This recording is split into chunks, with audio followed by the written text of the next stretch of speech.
Hello. Today we will look at activation functions which are used in artificial neural network.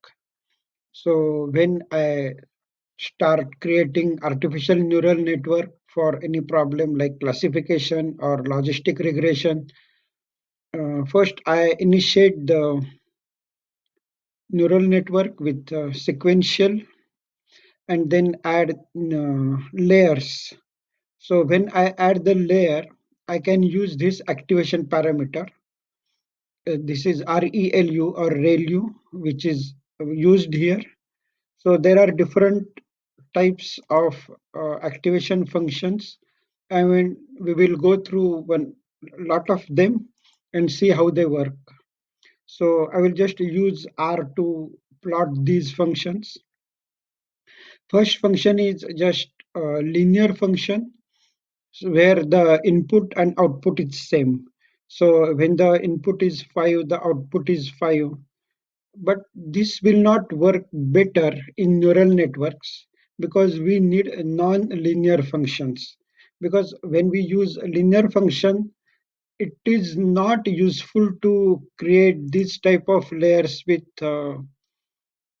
these parameters because a linear function will not help for learning of network. So we need non-linear functions. The most popular function previously was sigmoid function, also called as a logit function, where input and output get converted into the output between 0 and 1. So for negative range of input, the output is 0. For positive range of input, the output is 1, and it switches between 0 and 1 near 0 of the input.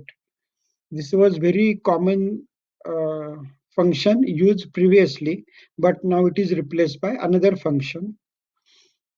Then next function is tan hyperbolic function, which is similar to this logistic function, but as you can see, the output ranges between -1 and +1 rather than 0 and 1. Otherwise, it looks and behaves mostly same as logistic function.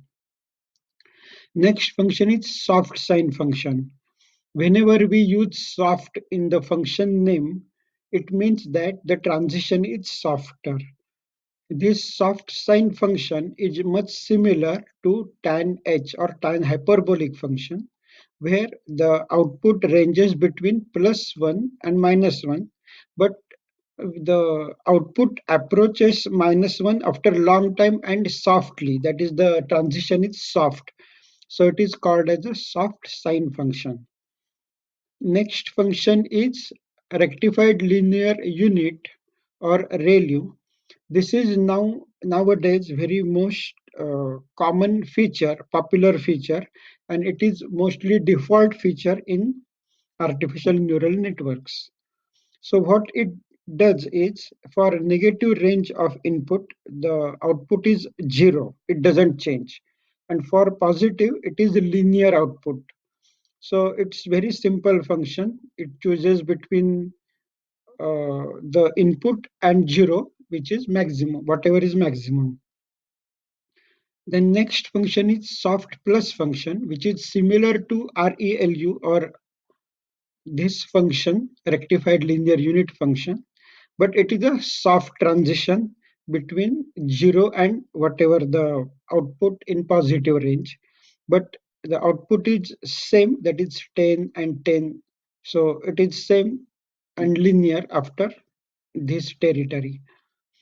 The next function is ELU or exponential linear unit.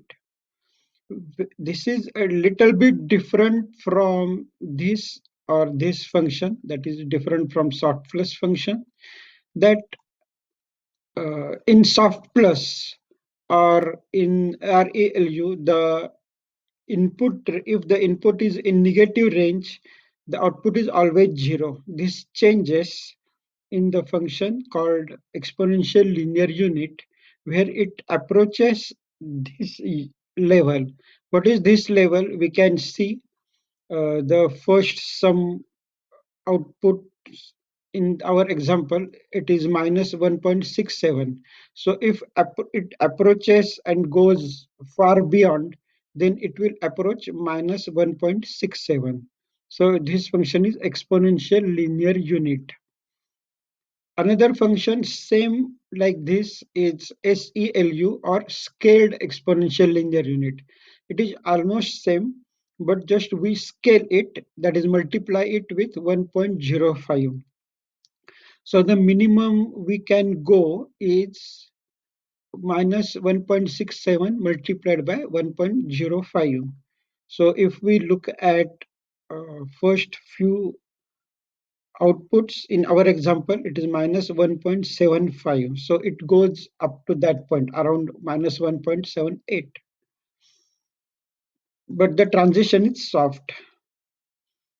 Another function is exponential function where it goes exponentially high. So if you can see, we for the input of 10, the output is very high. So this function works well when the input is in smaller range. That is, it is near zero somewhere. Next function is softmax function. Again, it is equivalent or just similar to exponential function. But if we see the output range, it is much smaller than exponential function, but it looks almost same. And lastly, we can create our own functions. In this example, I created my own function that is myReLU because it is much similar to ReLU. But the change what I did is for positive territory, it is same like a linear function as in ReLU. But for negative, I created a point 1 slope that is multiplied that input by point 1. So it will go infinitely lower, but it will not change its slope. So like this, we can create our own function. So I think you gained something from this lecture. And if you like it, please subscribe. Thank you.